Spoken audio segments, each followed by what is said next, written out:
Olá, seja bem-vindo ao meu canal, aqui quem fala é o Eduardo e hoje na minha leitura da Bíblia de Estudo NVT, darei continuidade aqui à leitura da seção Introdução à Nova Versão Transformadora.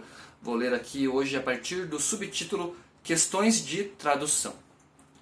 No trabalho de tradução, buscamos deliberadamente oferecer um texto que pudesse ser entendido com facilidade por um leitor típico da língua portuguesa moderna.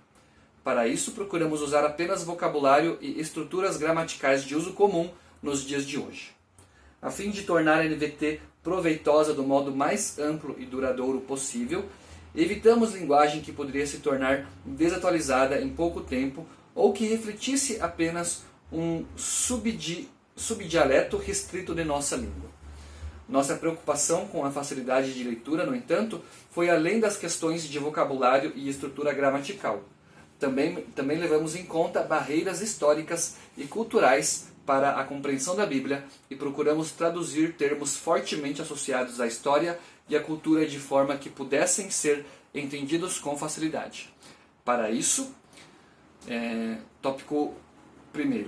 Convertemos pesos e medidas antigos, por exemplo, efa, que é uma unidade de peso de secos, ou côvados, que é uma unidade de comprimento, para equivalentes contemporâneos em nossa língua, visto que, de modo geral, as medidas antigas não comunicam seu sentido para os leitores atuais. Então, nas notas de rodapé, apresentamos as medidas literais em hebraico, aramaico ou grego. Em vez de traduzir literalmente valores monetários antigos, procuramos expressá-los em termos que transmitissem o sentido mais amplo. Por exemplo, no Antigo Testamento, 10 ciclos de prata foi traduzido como 10 moedas de prata para comunicar a ideia pretendida. No Novo Testamento, houve várias ocasiões em que traduzimos denário para uma moeda de prata, a fim de facilitar a compreensão. Em seguida, explicamos em uma nota. Em grego, um denário. Um denário equivalia ao salário por um dia completo de trabalho. Em geral, fornecemos uma tradução clara em português e depois indicamos o texto hebraico, aramaico ou grego literal em uma nota de rodapé.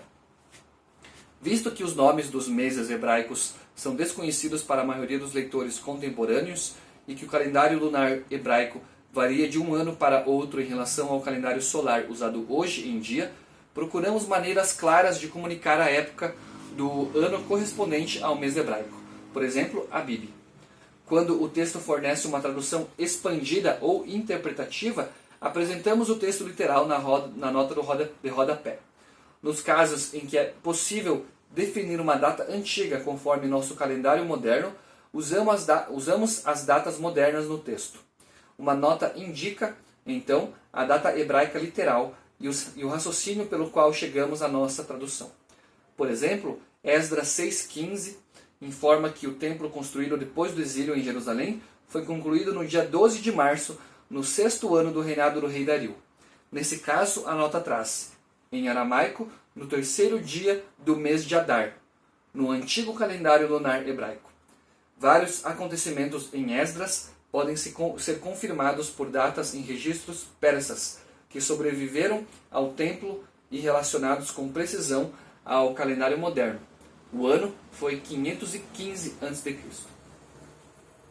Visto que as referências antigas às horas do dia são diferentes de nossos métodos modernos de indicar tempo, usamos traduções facilmente compreensíveis para o leitor moderno.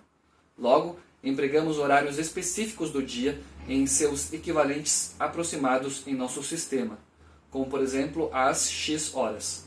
No caso de referências bíblicas mais gerais, empregamos expressões como logo cedo da manhã seguinte ou ao pôr do sol. Essa daqui foi a leitura de parte aqui da introdução à nova versão transformadora, e parte do subtítulo também de questões de tradução. Agradeço por você estar me acompanhando aqui nesta leitura. Fique com Deus e até o meu próximo vídeo.